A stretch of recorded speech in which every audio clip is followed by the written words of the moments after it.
E se nesse lugar de natureza que a gente está mais ativo agora, se a gente pensar desse lugar em qualquer problema, em qualquer dor da gente, a gente vai ter uma outra perspectiva disso. Porque tem uma natureza olhando para isso, que sempre esteve aí, nunca deixou de estar. Mas é só eu desinvestindo essa importância de uma ideia, que é só uma ideia, o eu, e é uma ideia maravilhosa, que a gente pode começar a sentir outras dimensões da nossa presença, né?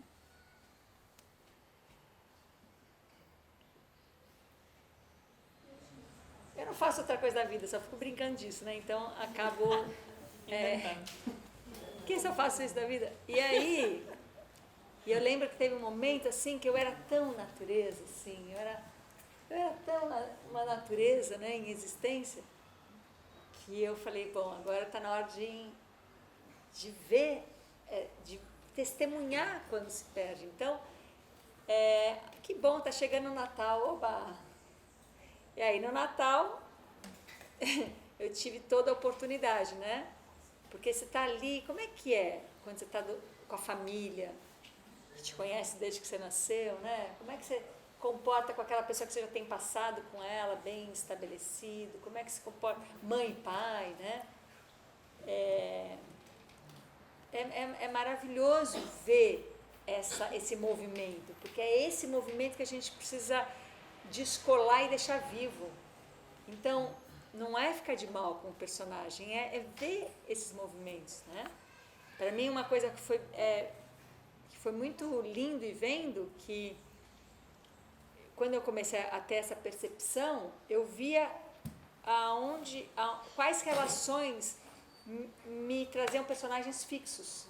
Então, por exemplo, eu dava aula numa escola de teatro, a dona da escola, que era uma atriz muito importante, a Célia Helena, já falecida, a gente tinha uma relação muito boa, muito íntima, muito carinhosa, muito próxima, assim. Então, de vez em quando, ela gostava de vir à minha aula.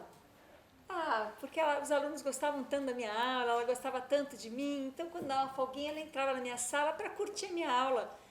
Quem disse que eu conseguia dar a minha aula com a Célia Helena na minha classe? Quando ela entrava, eu dava a aula que eu queria que ela visse, não a minha aula. Falei, ai, droga, é muito pior. A aula que eu dava para ela ver é muito pior da minha aula. A minha aula era muito melhor, mas eu não podia dar a minha aula, porque a minha aula envolvia risco, que nunca deu errado, mas era sempre um risco. E eu não podia arriscar na frente dela. Aí, ficava muito atenta a isso. E torcia para ela entrar na minha aula.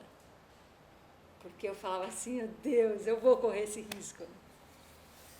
E é claro, ela não é um ser invisível. Então, eu aprendi que sempre ia mudar ao lado, com a presença dela. Mas que mudança era essa? Eu queria que fosse uma mudança potencializadora e não despotencializadora, né? Até que esse ano, e aí pronto, eu fui sempre prestando atenção nisso, até que esse ano eu tive essa bênção, porque há muitos anos eu venho trabalhando a ancestralidade, né, o passado. E aí esse ano, no meu aniversário, eu resolvi fazer um encontro durante o meu aniversário, ao invés de fazer uma festa. E aí nesse encontro era sobre ancestralidade feminina, e nesse encontro, no sábado à noite, era sábado e domingo, no sábado à noite eu ia dançar. E as minhas filhas iam dançar comigo.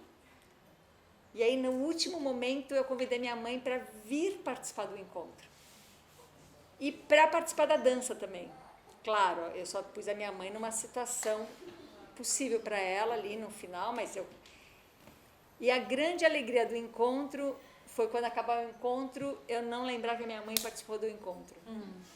Apesar de eu ter me relacionado com ela o tempo todo e ter considerado ela o tempo todo, eu considerei todo mundo, mas não me condicionou a presença dela, né? Então foi uma passagem importante essa de estar ali com as filhas e com a mãe, né? E ver que tudo isso são relações humanas, né? Mas vamos lá. É o seguinte, o eu não existe da maneira que a gente imagina. O arco-íris não existe da maneira que a gente imagina e, apesar de tudo, foi relativamente fácil falar que o eu não existe, depois de toda a compreensão, não é? Sabe por quê? Porque ele não existe mesmo. Então, em alguma maneira, ele é efeito. Então, de alguma maneira, chegou em todos nós, não foi? O corpo não existe. Matéria, corpo. O corpo não existe da maneira que a gente acredita que ele existe. O corpo é uma ilusão. Vamos embora nessa? Então, vou começar pelo copo. Esse copo ele não existe da maneira que ele aparenta existir. Porque como é que ele aparenta existir? Uma coisa por si só. Uma coisa que existe independente de qualquer outra coisa. O copo existe. Ele não tem nenhuma dependência relacional. Ele é autossuficiente e ele existe por si só.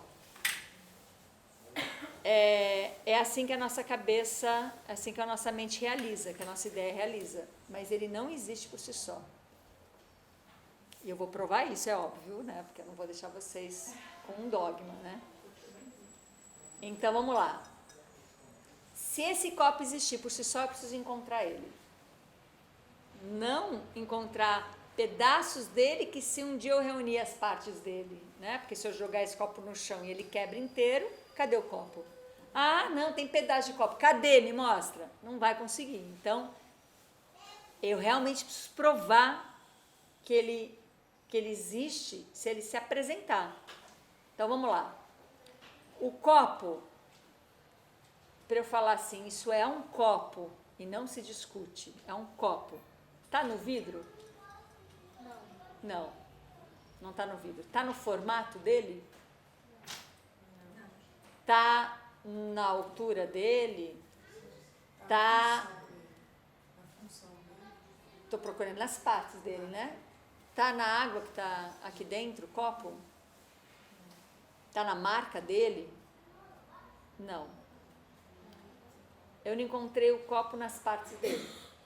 Se eu tirar a água e deixar a água voltar para o lugar dela, se eu reduzir de novo isso a areia e deixar a areia voltar para o lugar dela, se eu tirar a marca, enfim, eu vou devolvendo as partes e não existir em nenhuma dessas partes o copo. Concordam comigo? Se eu reunir todas as partes não copo, vai dar um copo? A gente já viu que pela lógica não.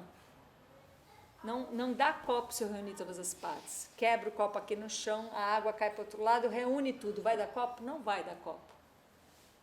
Se eu tirar tudo que é não copo, tiro o vidro, tiro a água, tiro o formato, tiro a marca, eu tiro tudo. Ficou o copo? Não. O copo não existe. O que existe são causas e condições reunidas que pode gerar um efeito copo. Porque se essas causas reunidas que vêm aqui, areia, fogo, pessoa que manipulou, e por aí vai, né?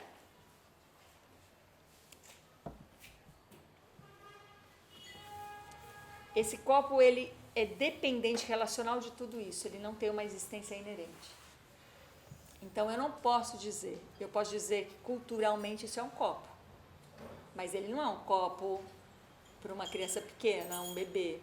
Ele não é um copo para uma cultura que nunca usou copo. Tudo bem? Para um artista plástico, ele pode não ser um copo, pode ser uma tela, né? Então, é simples dessa maneira. Apesar de eu poder usar, tocar, ter essa experiência com o copo, ele não existe por si só. Ele é dependente relacional de todas as possibilidades que faz ele virar copo. Dá para entender isso? Mesma coisa com o corpo. Onde está meu corpo? Está na mão? Então, imagina o seguinte, né? Quando a gente pega se eu pego a minha própria mão, assim, e ponho debaixo do microscópio, bem potente, eu começo a ver células. Eu não vejo mais mão. Desapareceu a mão. Aí eu tiro assim, oba, minha mão está aqui. Mas eu ponho de volta, não tem mão aqui. Tem células. Aí eu pego o microscópio mais potente ainda e eu começo a ver só o núcleo dessa célula. Aí, de novo, eu tiro a minha mão, ela está aqui. Ponho de novo, só vejo o núcleo da célula. Então, eu vejo pontos mais espaçados, assim. Pego o microscópio mais potente e vou para um lugar subatômico. O que eu vou ver? Nada. Nada. Eu estou ali com o microscópio, estou olhando para a minha mão e não vejo nada. Tiro, oba, ela está aqui. Ponho, ela desapareceu. Quanto mais eu conseguir olhar de perto, quanto mais eu realmente conseguir enxergar, menos ela vai existir. Então, de longe ela existe. Bem de pertinho ela deixa de existir. Porque ela não existe por si só. Ela depende dessa relação. Ela depende de tempo, espaço, distância, né?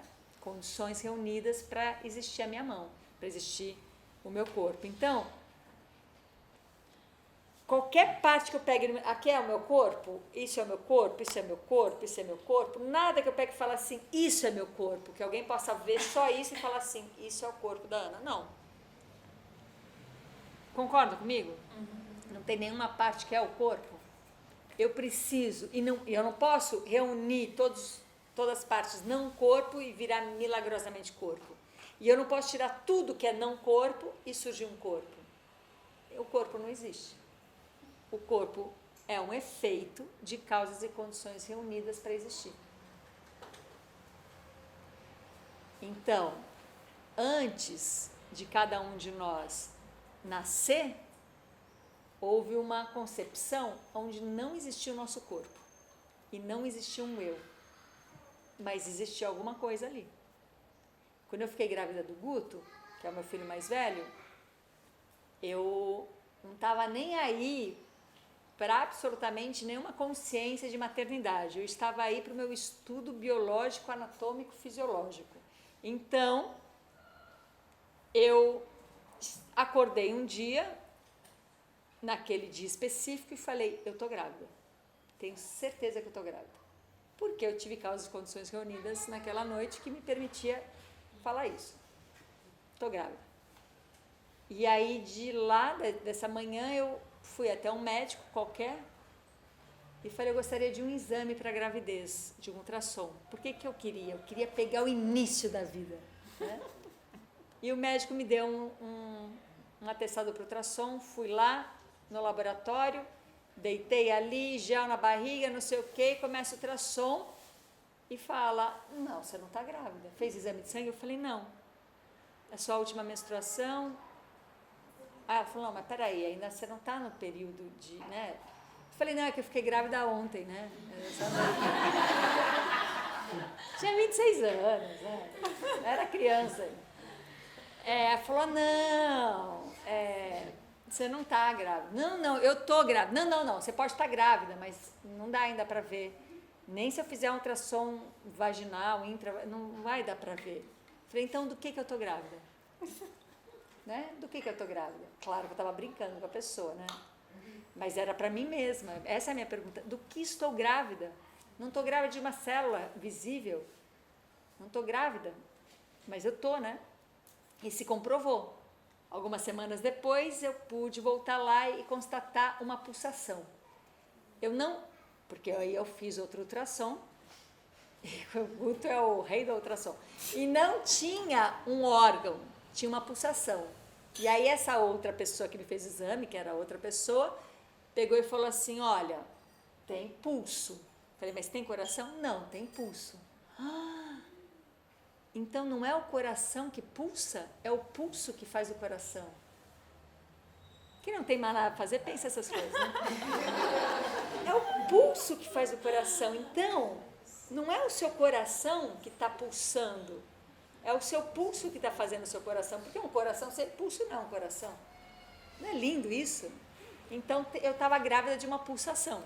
Primeiro, eu estava grávida de nada. De nada. Da mesma maneira que nós somos. Não tinha um eu e não tinha um corpo. E não tinha uma mente. Os três principais fatores para a existência humana. Um corpo humano, uma mente humana, um eu humano. Eu estava grávida sem eu, sem corpo e sem mente. Não é lindo isso? Eu estava grávida. este não eu, este não corpo, essa não mente começou a pulsar. Então agora eu estava grávida de uma pulsação. Não tinha eu, não tinha corpo, não tinha mente, mas existia uma pulsação. Depois eu fiquei grávida de uma orelhinha, né, que pulsava. E aí eu fui ficando grávida de um girino, de um bichinho, eu fui ficando grávida desse ser, né, que foi se formando. Mas dá para entender que antes disso, eu já estava grávida, né? Então eu diria que a única coisa que eu posso ter certeza que existe antes de qualquer coisa é o vazio da existência. E não é um vazio qualquer, não, é o vazio da existência, porque tem que ter existência. É igual falar, nesta semente eu posso dizer que tem uma árvore. Não sei se vai vingar, mas tem uma árvore, mas não é uma semente, uma árvore qualquer. Não é um pedacinho qualquer, é essa semente. Então, a única coisa que eu posso dizer com certeza, é a última coisa, não tem nada antes disso, é que a única coisa que existe é um vazio da existência. Deste vazio começa a surgir pulsação, começa a surgir corpo, começa a surgir mente, começa a surgir eu, começa a surgir personalidade, surgir ego, surgir ideias, vão surgindo coisas, mas tudo isso é efeito de um vazio. Então, eu não poderia dizer outra coisa, porque passado, futuro e presente vão coexistindo, né? Vocês não são mais a criança que vocês já foram. Vocês não têm corpo de criança, não pensam como criança, não vivem como criança. Mas eu não posso dizer que essa criança, posso ignorar a existência dessa criança que um dia vocês foram, não é verdade? A gente não considera essa criança? Uhum. Então eu não posso ignorar o vazio que cada um de nós já foi. Esse vazio está com a gente. Então lembra daquela pergunta? Do que é que tem então? Né? Tem o que então aí? A essência? Me fala. E ela falou, tá bom, fica com a essência, mas é difícil porque o que tem ali? Tem o vazio. E vazio de uma existência, vazio não é um vazio cheio. qualquer. Vazio cheio de possibilidades. Um vazio de existência. Então, qual é a última coisa, assim? A última verdade, aquela que a gente não vai encontrar nada antes disso. Um vazio da existência. E é isso que é dali que surge o corpo, o eu, a ideia, a personalidade, de um vazio de existência. Então, quanto mais a gente tiver vivo, interagindo, vinculado a esse vazio, mais a gente está íntegro. Mas a gente está existindo a partir do que é a vida, né? Um vazio. Não um vazio qualquer, não é nada. Não venha me falar, então não é nada. Não, não é nada, é tudo, é um vazio. É tudo isso, que cabe todas as possibilidades, é um vazio. Quando eu estava grávida desse vazio, eu não estava grávida de um menino, e nem de uma menina, eu estava grávida de um vazio, mas eu estava grávida. Quando eu estava grávida de uma pulsação, eu estava grávida de uma pulsação. E aí este vazio gerou esse menino. Mas esse vazio poderia gerar uma menina. Esse vazio poderia gerar qualquer vida. Esse vazio é um vazio para a vida. Mas não é qualquer vida, é a vida daquela composição, é a vida daquele atravessamento. Então, é um vazio cheio de coisa, né? Quando a gente consegue entrar em contato com esse vazio, a gente consegue desarticular esses padrões, essas crenças que a gente vai insistindo em sustentar. Então, quando você pergunta, Mari, a questão que você fez, que eu inverti, né? A minha atenção e o meu processo constante, até que ele se faça desnecessário, é estar sempre com esse vazio ativo. Porque eu sei que deste vazio as infinitas possibilidades podem acontecer. Então, este vazio me permite, por exemplo, fazer mudanças na minha vida e não esperar a vida mudar e não ficar desejando uma mudança de vida. Esse vazio me permite fazer mudanças, porque cabe todas as possibilidades. Mas não é qualquer vazio, é este vazio, é o vazio daquilo que já estava preenchido.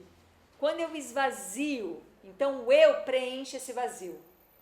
Quando eu esvazio de eu esvazio o eu e fico vazio desse eu, ali podem surgir vários eus. Uma vez a Ivana falou da descoberta, isso me marcou muito.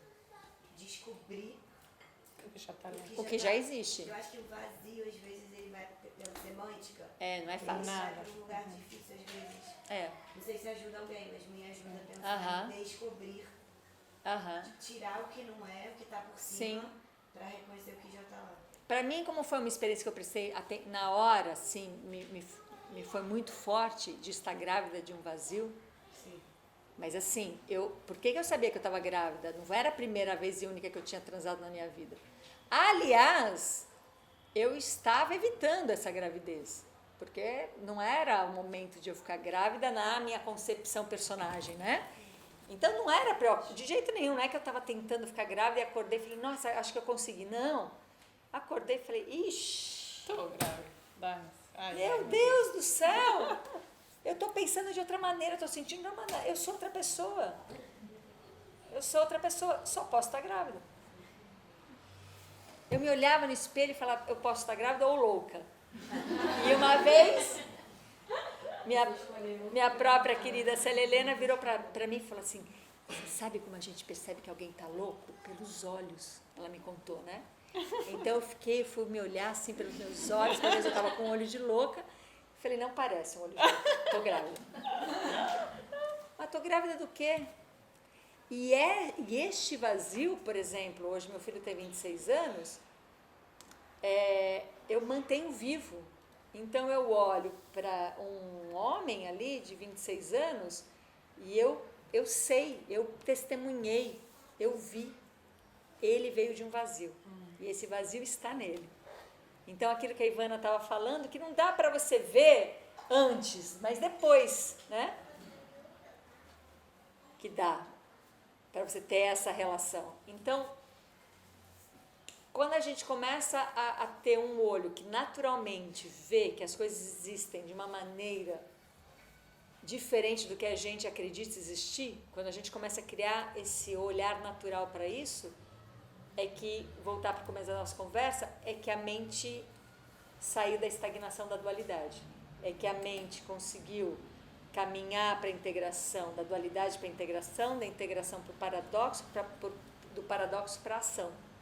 Então, quando a gente tem essa fluidez acontecendo, é que a gente entra nesse lugar que a Ivana fala tão simples. Gente, é só inventar. Porque é só inventar mesmo. Se você está no fluxo, é só inventar. É que, na verdade, nem está inventando, né? Nem está inventando, mas... Você não está inventando nada. Para esse jogo, é. né? É o que é. Aí você só está expressando o que é, só que você não sabia. E que é uma criação, não é uma representação, né? Não é uma prisão, não é uma condenação, não é mais do mesmo. É uma criação. Então, aí sim, aí a sua vida pode ir mudando significativamente. E não é mudar por mudar, é mudar porque a vida é uma transformação constante, né? E aí... é isso, é ver o filho crescer e não ficar tratando ele como uma criança, né? Tem que atualizar isso. É o seguinte, é mais simples do que a gente imagina, no sentido que é da nossa natureza. A gente não fica grávida de uma maneira, não quero usar a palavra artificial, porque pode até ficar grávida, né? Com uma inseminação artificial, né? Mas a gente não fica grávida sem poder. A gente fica grávida porque tem útero, e esse útero tem uma inteligência, e etc e tal. Então, quer dizer, isso já faz parte, mesmo que você não souber nada sobre gravidez, sobre filho, sobre nada, você é um ser vincular. E quando nasce um filho, esse ser vincular vincula, e algo sabe sobre tudo isso. Não sabe... uma mãe da época das cavernas não seria adequada para hoje, mas para aquela época foi, senão a gente não estaria até hoje aqui. Então, existe uma inteligência muito além dessa inteligência que a gente acredita que é ao máximo. A gente tem uma inteligência, mas ela é um pedacinho de uma grande inteligência. essa grande inteligência é maior do que uma inteligência pequena. E a gente quer operar nessa inteligência pequenininha, achando que é o máximo. A gente tem que operar nela, mas sabendo que tem uma inteligência maior do que aquela. Então, se eu junto conhecimento, se eu tenho conhecimento só é uma coisa, agora se eu tenho conhecimento e experiência já é outra coisa. Se eu tenho conhecimento, experiência e de alguma maneira interlocução, é outra coisa, né? Então eu vou ampliando esse campo. Eu não iria para esse lugar de preocupação, que meu Deus, o que estamos fazendo com nossas crianças? Porque já ferrou, né? Agora, o que eu posso fazer? A gente já vive num ambiente hostil, a gente já vive num ambiente difícil. Agora, o que eu posso fazer nessa percepção para liberar interferências, né, e poder criar um outro meio ambiente? E aí eu vou encerrar com uma historinha real. Eu sempre tive muito preconceito com maquiagem. Imagina maquiagem em criança. Deus me livre. Isso não veio de graça. Isso veio porque um dia eu tinha, isso depois que eu posso saber disso, né? Um dia eu tinha uns 12 anos e eu peguei um lápis de olho e passei no olho assim. 12 anos, né? Tava ali assim, gatinha. E aí desci para comer, a minha mãe olhou para mim. O que é isso no seu olho? Nada, o que, mãe? Você se maquiou? Ah, só passei um lapisinho. Vai tirar isso agora. Eu acho que foi a única coisa que ela falou, vai tirar isso agora. Mas eu ouvi mais coisas, eu ouvi assim, o quê? Tá pensando em ser prostituta? O quê? Tá querendo seduzir? O quê? Eu ouvi várias coisas e nunca mais me maquiei, a não ser quando eu dançava, e aí tinha uma personagem que me justificava, e aí eu maquiava muito, né? Então, Deus me livre maquiagem, muito menos em criança, é inadequado, não, é uma coisa horrorosa. E as minhas filhas, lógico, que elas mais querem na vida é se maquiar.